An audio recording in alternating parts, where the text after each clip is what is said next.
Welcome to Let Me Fix This. Enjoy the video. In this video, I will show how to neutral Mini Cooper.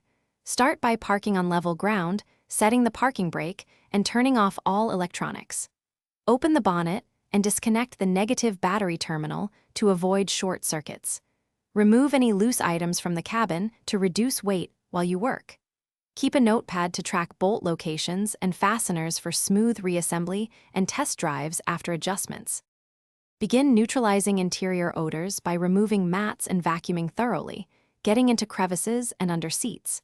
Check for moisture in carpets and dry with a fan or shop vac if needed. Replace cabin air filter and clean ventilation ducts by running cleaner through vents while the fan runs.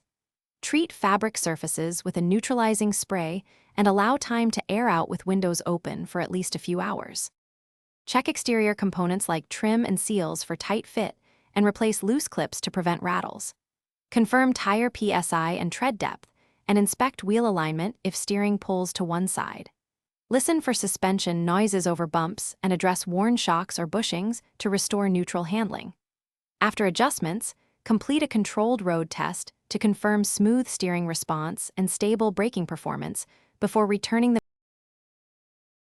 Thanks for watching. If you found this helpful, don't forget to like and subscribe.